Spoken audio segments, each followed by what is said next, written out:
Bonjour à tous et bienvenue dans Smart Patrimoine. Smart Patrimoine, l'émission qui vous accompagne dans la gestion de vos finances personnelles et qui décrypte également avec vous les enjeux et les actualités du secteur de la gestion de patrimoine. Une émission que vous pouvez retrouver tous les jours sur Bismart. Et au sommaire de cette édition, nous commencerons tout d'abord avec les clés de l'IMO, le rendez-vous dédié à l'investissement immobilier de Smart Patrimoine. Nous tenterons de comprendre ensemble comment s'est déroulée la première partie de l'année 2023 avec Yann Géano, président de La Forêt France. Nous tenterons de comprendre notamment si le marché a été toujours aussi dynamique au premier trimestre 2023 ou s'il a connu des difficultés comme on peut le lire ou l'entendre de manière assez régulière. Ce sera donc la première partie de Smart Patrimoine. Nous enchaînerons ensuite avec Enjeu Patrimoine, un enjeu patrimoine consacré à l'investissement obligataire ou plutôt à la stratégie obligataire prise en compte dans une stratégie patrimoniale. Quelle place faut-il laisser à l'obligataire? C'est une question que nous poserons à Alain Krief, responsable de la gestion obligataire chez Edmond Rothschild Asset Management, mais aussi à Romain Rivière, directeur adjoint de la gestion financière chez Astoria Finance. On se retrouve tout de suite sur le plateau de Smart Patrimoine.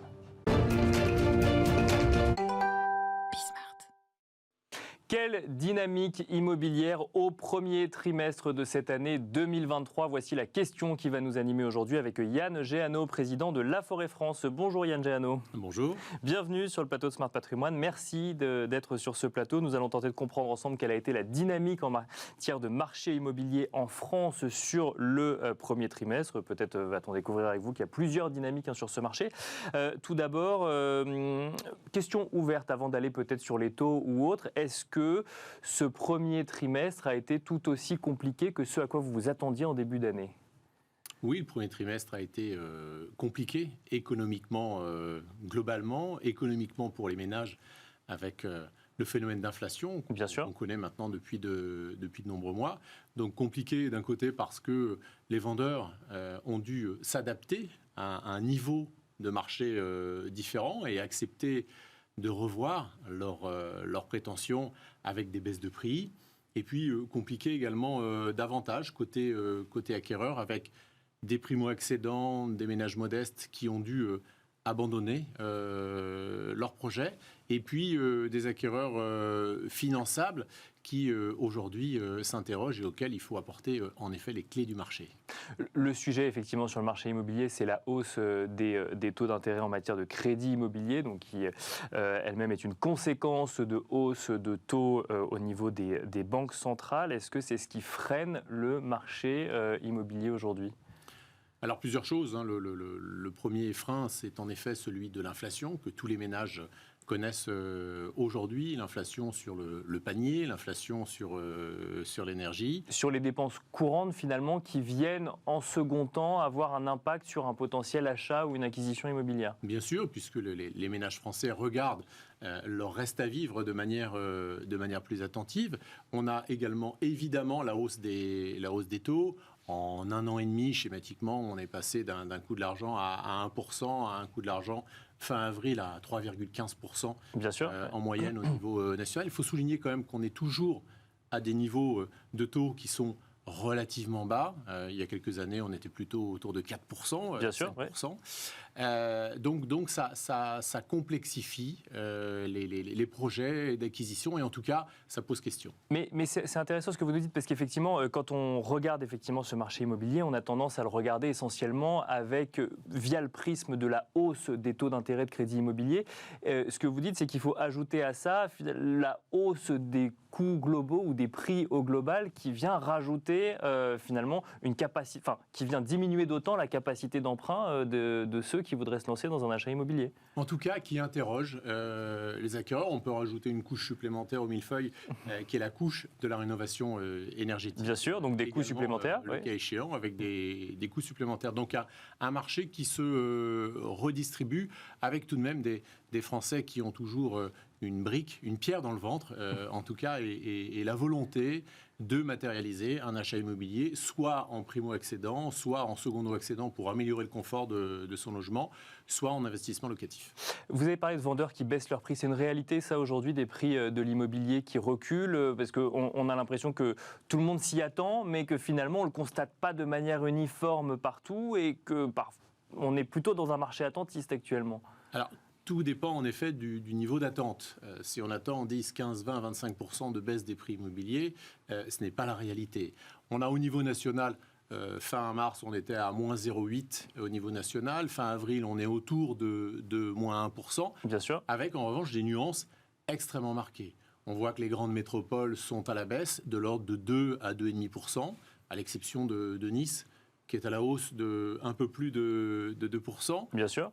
Les périphéries des grandes métropoles, les plus chères qui ont tendance à reculer, les moins chères qui ont tendance à continuer à progresser. L'arc atlantique qui attire toujours autant d'acquéreurs et qui voit les prix orientés à la hausse, et les environnements ruraux où on voit les prix nettement reculer. Donc c'est un peu le grand écart, avec des baisses de prix sur les 4 premiers mois de l'année qui peuvent aller jusqu'à moins 6, moins 7, moins 8%, et des hausses de prix de l'autre côté sur certaines villes, certaines régions qui peuvent aller jusqu'à plus de 2%. Mais le phénomène national de baisse des prix est enclenché de manière certaine, et les vendeurs ont fait le chemin intellectuellement, ont compris qu'ils allaient souvent encaisser une plus-value sur leur logement et qu'ils devaient faire une partie du chemin pour trouver un acquéreur.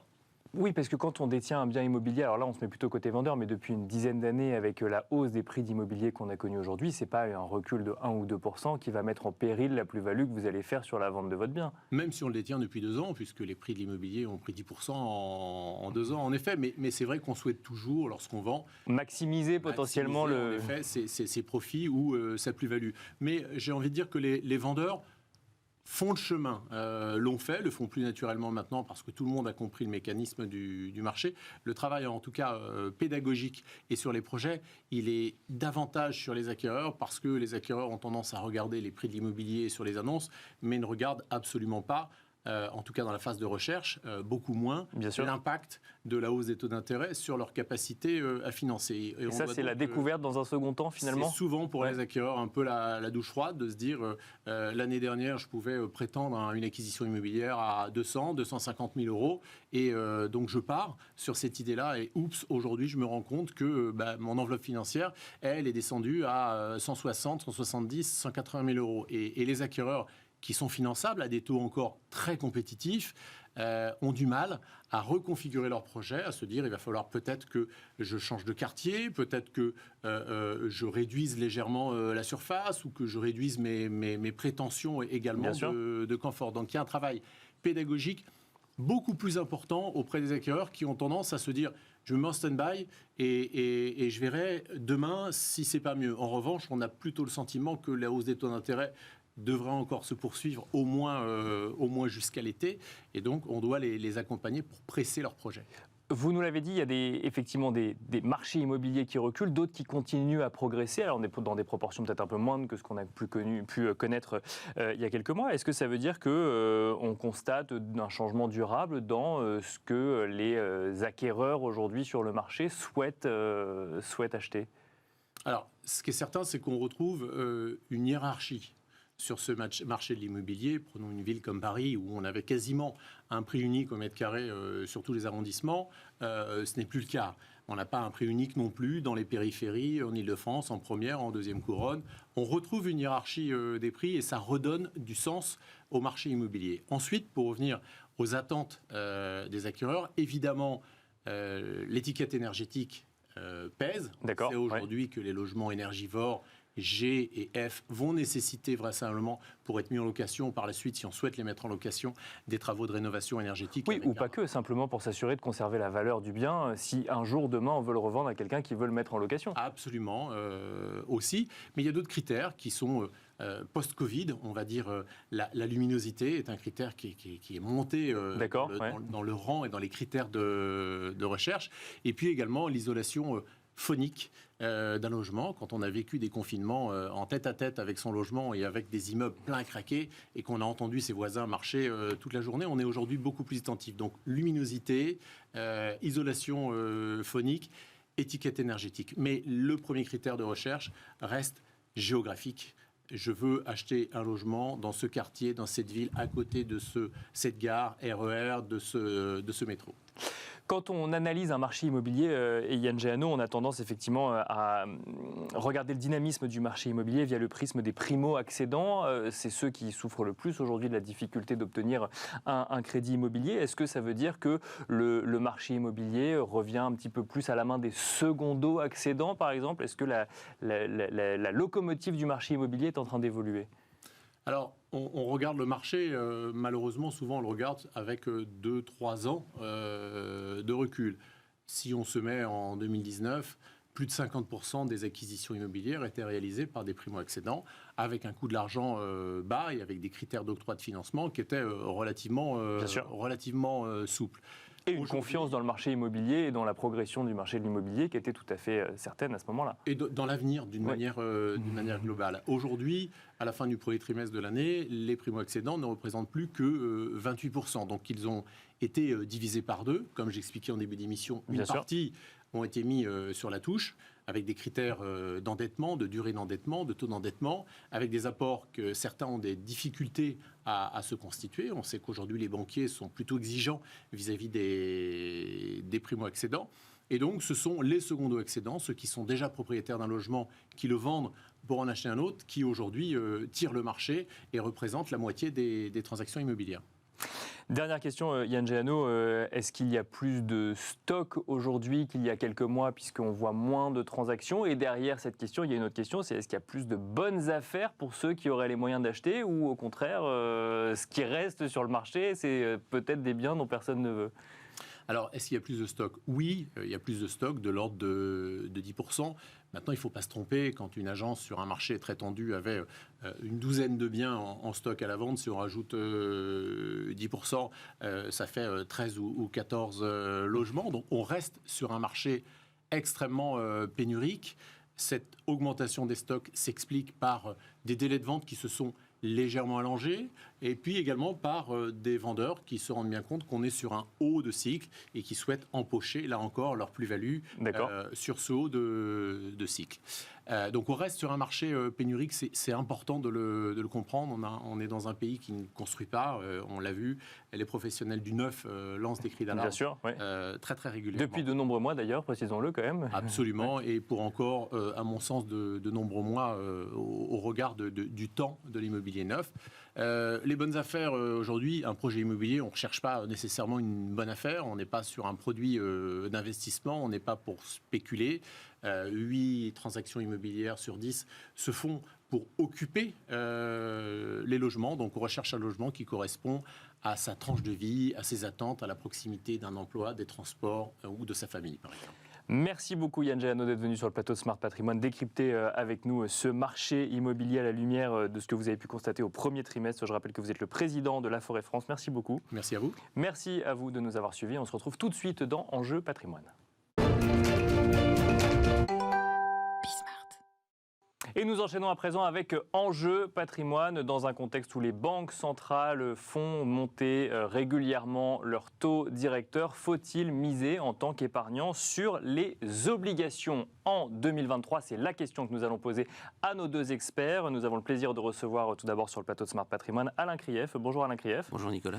Vous êtes responsable de la gestion obligataire chez Edmond de Rothschild Asset Management. Nous avons le plaisir de recevoir également sur ce plateau Romain Rivière. Bonjour Romain Rivière. Bonjour.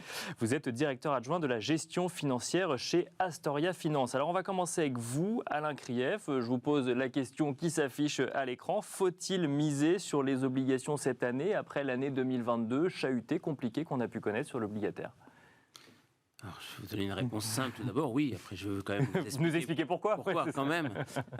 En effet, après l'année chahutée, après il faut voir pourquoi elle a été chahutée.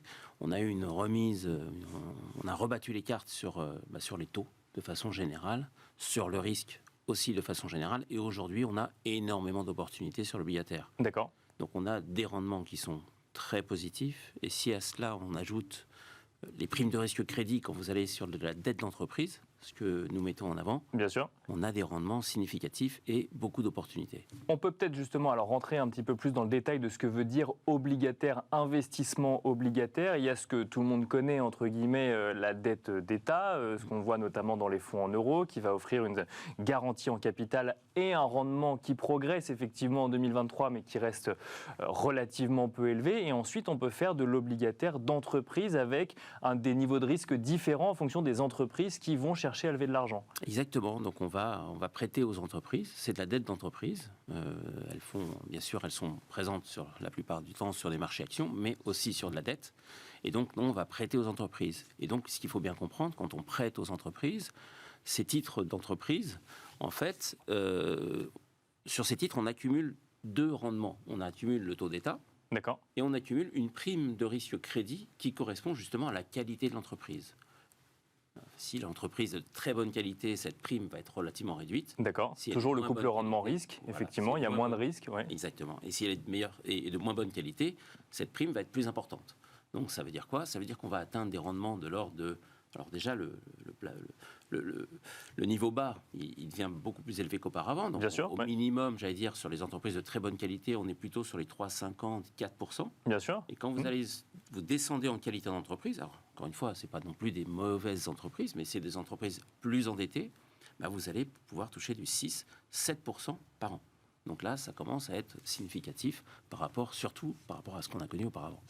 Ce qui va faire évoluer, pour qu'on comprenne bien, cette prime de risque, entre guillemets, c'est uniquement l'endettement de l'entreprise, la capacité de l'entreprise à faire face à la dette qu'elle aura contractée via son émission obligataire. Exactement, c'est sa solvabilité, c'est tous ses ratios par rapport à son endettement, par rapport à son résultat, par rapport à ses résultats sur la couverture des intérêts qu'elle va pouvoir couvrir ou pas, etc. Donc tout plein de ratios assez simples, on va dire. Et aussi des projections par rapport à ce qu'on peut essayer de voir sur 12 mois, 18 mois. C'est un peu compliqué d'aller voir beaucoup plus loin, mais c'est ce qu'on essaie de faire pour voir un peu si ces entreprises vont pouvoir rembourser leurs dettes, parce que c'est le but. Alors, pourquoi, Alain Krief, l'obligataire devient-il plus attractif depuis le début de l'année ? C'est parce que la base, effectivement, de 3,5% qui correspond effectivement à des rendements qu'on peut voir aussi sur des obligations d'État, a, elle, beaucoup progressé sur les derniers mois ? Exactement.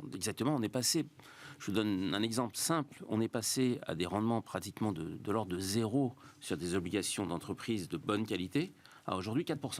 Donc, voilà, c'est en quelques mois, donc ça a fortement changé. Donc on a du rendement, mais c'est normal, ce qui correspond à notre environnement économique aujourd'hui. On a de l'inflation, donc les taux sont remontés, les taux d'État j'entends, donc on a plus de rendement sur ces obligations. Et à cela s'ajoute, un risque supplémentaire. Parce que qui dit inflation, qui dit remontée des taux, qui dit éventuellement ralentissement économique pour lutter contre cette inflation. Et donc, cet effet-là augmente les primes de risque de crédit aussi sur ces entreprises. C'est pour ça qu'au final, en additionnant tout ça, on obtient des rendements qui sont significatifs aujourd'hui. Comme je vous le disais, de l'ordre entre 4 7%, je suis gentil parce qu'on peut aller un peu plus loin aussi. Après, il faut savoir contrôler son risque. En fonction du risque que vous pouvez prendre, vous avez ce type de rendement. Alors effectivement, il y a ce qu'on appelle l'investment grade ou le high yield, mais c'est des terminologies qui s'appliquent effectivement aux entreprises très risquées pour le high yield et moins risquées ou intermédiaires pour l'investment grade. Romain Rivière, quand on regarde dans une stratégie patrimoniale, qu'on a le choix effectivement entre des fonds euros, aller sur les marchés financiers, les produits structurés qui reviennent aussi pas mal sur le devant de la scène, des placements plus alternatifs et des stratégies obligataires, quelle place prend la stratégie obligataire depuis le début de l'année ? Est-ce que vous constatez que vous avez plus d'opportunités en tant que professionnel ou qu'il y a plus de demandes vis-à-vis en tout cas, de la part des épargnants ? Il est évident que à l'aube de l'année 2023 qu'on a connue et comparé à l'année 2022 qui, comme l'a souligné M. Krief, a été particulièrement catastrophique pour la classe d'actifs, le retour des rendements sur l'obligataire fait gagner une considération plus importante sur la brique obligataire qu'on va intégrer dans une allocation d'actifs globale.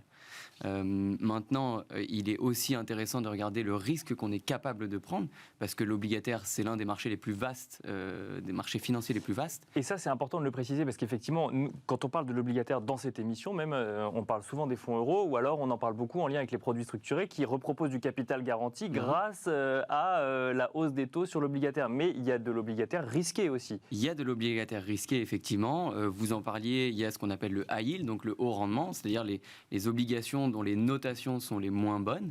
On peut trouver également des obligations sur des pays émergents, donc de par leur géographie, elles vont être sur des niveaux de risque également un peu plus importants. Et donc c'est tout ça en fait qu'il faut prendre en compte quand on veut mettre de l'obligataire dans une allocation d'actifs. C'est pas simplement se dire on met de l'obligataire non risqué. C'est quel type d'obligataire on va mettre. Et bien entendu, au regard de sa stratégie globale, du profil de risque de l'épargnant, on lui propose telle ou telle solution, que ce soit de l'obligataire type fonds en euros pour les très très peu risqués, ou alors... Ça c'est la base, on commence par ça, on met du fonds en euros, les épargnants veulent du fonds en euros aujourd'hui. Les épargnants veulent encore du fonds en euros, effectivement. Et la discussion vient après, du coup, pour le reste de la poche obligataire qu'on va pouvoir définir pour l'épargnant ? Oui, généralement ça se fait exactement comme ça. Maintenant, sur la poche obligataire qu'on va coupler au fonds en euros, c'est là où c'est intéressant, c'est qu'on la reconsidère aujourd'hui parce qu'on peut retrouver de l'obligataire peu risqué avec un vrai intérêt, en tout cas en cœur de portefeuille, avant d'aller chercher de la diversification sur soit de l'obligataire très risqué, soit sur d'autres types d'actifs, que ce soit des actions ou d'autres types alternatifs comme les produits structurés, le private equity, etc. Une question, alors effectivement, qui fera peut-être la transition avec ce que pourra nous dire Alain Krief dans un second temps. Quand on regarde les marchés actions, donc pas obligataires, les marchés actions, on a le sentiment qu'on peut continuer à y faire des performances, mais qu'on a plus de mal quand même à les lire depuis ou à les anticiper. Alors on n'a jamais su effectivement, mais à les lire depuis quelques mois. Qu'en est-il des marchés obligataires quand on est professionnel de la gestion de patrimoine ? C'est effectivement deux lectures qui sont drastiquement différentes. Aujourd'hui, les marchés obligataires, on l'a dit, offrent un rendement de base qui est bien plus intéressant qu'en 2022 et que sur les 5-10 dernières années où on avait des taux bas, voire négatifs. Donc effectivement, on va reconsidérer la question autrement. Maintenant, la lecture qu'on peut avoir de ces marchés-là est forcément beaucoup plus importante dans la question de l'allocation d'actifs globale. Alain Krief, si on rentre un peu plus dans le détail d'une stratégie obligataire qu'on pourrait mettre en place, qu'est-ce qu'on fait aujourd'hui ? Alors effectivement, il y a autant de stratégies que de volonté d'épargner, mais globalement, est-ce que les entreprises européennes ou américaines sont des entreprises qui offrent de belles performances aujourd'hui ? Est-ce qu'il faut aller sur les émergents comme ça a été évoqué, ou au contraire rester attentif aujourd'hui sur le sujet ? Alors, je vais tout d'abord apporter une précision importante. L'obligataire, ce qui différencie des actions, c'est qu'en général, la majorité de l'obligataire, nous avons une échéance. C'est-à-dire quand on prête à une entreprise, on a une échéance. Et plus cette échéance est courte, plus vous avez de la visibilité sur remboursement et sur cette solvabilité.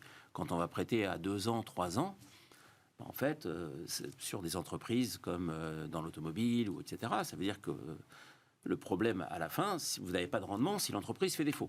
Et là, on parle d'entreprises comme des Renault, des Stellantis ou des Faurecia. Je parle de l'automobile, je pourrais parler du télécom et autres. Donc déjà, on a ce type de rendement à court terme si les entreprises ne font pas défaut. Donc ça, c'est déjà très important de voir ça parce que finalement, l'obligataire, ça a toujours été un rendement un peu plus court terme que l'equity, ce qui est important dans ce contexte aussi.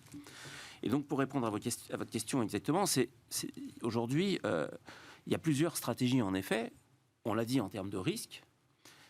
Donc en termes de qualité des entreprises, c'est certes, et comme je viens de vous le dire, aussi en termes d'échéance. D'accord. Ouais. Parce que plus vous allez sur une échéance plus longue, plus vous allez être sujet à des variations justement de taux et pas forcément avoir une valeur qui va varier en fonction justement de la volatilité des taux, volatilité de cette prime de risque, etc. Donc quand vous allez sur du court terme, en fait, déjà, c'est un peu plus sûr. C'est clairement moins volatile et plus sûr. Vous avez certes un peu moins de rendement.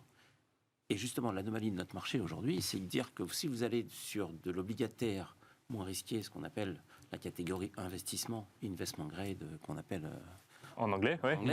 En fait, sur le court terme, vous avez le même type de rendement sur du 2 ans, 3 ans, que sur du 4 ans, 5 ans, etc. C'est relativement plat.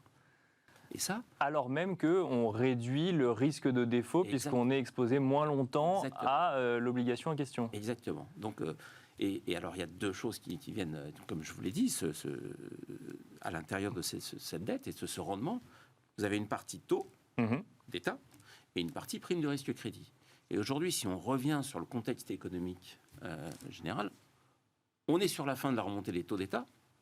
Il reste certes 2 fois 0,25 pour la BCE notamment, estimé et anticipé par le marché. On peut être plus ou moins en dessous ou au-dessus. Mais en tout cas, par rapport à ce qui est, il y en a beaucoup plus derrière nous que devant. Et par rapport à cette petite volatilité, vous avez en plus cette prime de risque crédit. Donc, j'allais dire, sur ce type d'obligation, vous avez vraiment une sorte d'assurance, entre guillemets, qui est ce taux d'État. Si jamais on avait un ralentissement économique plus important, et une fois la lutte contre l'inflation terminée, il faut savoir se projeter dans 6 mois. Vraisemblablement, ce qu'anticipent les marchés, c'est que ces taux d'État risquent de baisser, alors pas à court terme, mais bien sûr, à moyen terme. Ouais. Ça veut dire quoi? Ça veut dire que même si jamais les primes de risque crédit venaient à augmenter, parce qu'on aurait plus de problèmes économiques, ralentissement économique, ça viendrait se compenser. Donc vous avez, en plus d'acheter ce type d'obligation, vous avez une sorte de protection intégrée qui est aujourd'hui un rendement positif sur les taux d'État. Et ça, c'est très important de le signaler. Je change un peu de sujet face au timing de l'émission. Romain Rivière, on voit de plus en plus de professionnels nous parler de fonds datés sur l'obligataire. Est-ce que c'est un outil que vous utilisez dans la gestion de patrimoine? C'est un outil qu'on peut utiliser. Ça dépend de la stratégie, en tout cas de l'objectif du client, puisqu'effectivement un fonds à échéance ou un fonds daté, comme on l'appelle, c'est un fonds qui va être un fonds d'obligation de portage. C'est-à-dire qu'on va rentrer dans l'obligation, on va la porter jusqu'à sa maturité sans faire d'arbitrage entre-temps. C'est-à-dire qu'on va toucher les coupons, ça va donner le rendement effectivement de notre investissement, mais on ne va pas effectivement chercher à céder l'obligation en fonction de la valorisation de celle-ci. Exactement, on la prend à l'émission.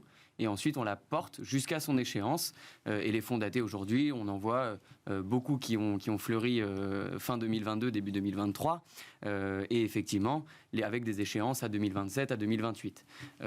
À cela, il faut il faut compléter avec des fonds, ce qu'on appelle donc evergreen, des fonds ouverts, où ce sont des fonds d'obligation, mais cette fois-ci, non pas de portage, mais d'arbitrage. C'est-à-dire que le gérant qui gère ce fonds obligataire va profiter des valorisations, de la volatilité des marchés obligataires pour essayer de rentrer sur des obligations dont les valorisations seraient devenues attractives par exemple une augmentation des taux, puisque ça aussi il faut peut-être le rappeler aux épargnants, une augmentation des taux crée une baisse de la valeur de valorisation de l'obligation déjà émise et donc effectivement... Mais justement, le fait d'avoir des taux attractifs aujourd'hui dans un fonds de portage, c'est pas une stratégie effectivement sûre entre guillemets pour un épargnant? Si, ça peut l'être. C'est aussi pour ça qu'on a vu beaucoup de fonds à échéance se créer sur la fin de l'année 2022, début de l'année 2023, parce que les nouvelles émissions étaient intéressantes et ça a été intéressant pour les sociétés de gestion qui ont des gérants obligataires comme Monsieur Krief, par exemple, de créer des fonds à échéance, de créer des fonds datés, parce qu'effectivement, pour le client qui souhaite faire de l'obligataire de manière, on va dire, sûre, entre guillemets, même si la valeur liquidative du fonds n'est absolument pas garantie, et on peut en sortir, même si ça s'appelle un fonds daté ou un fonds à échéance, on peut en sortir et on peut même y rentrer après la commercialisation. Et donc, effectivement, ces fonds-là ont un intérêt, en tout cas, pour les investisseurs qui souhaitent faire de l'obligation avec une certaine maturité, une certaine échéance et qui n'ont pas vocation à avoir une stratégie active de leur exposition sur l'obligation.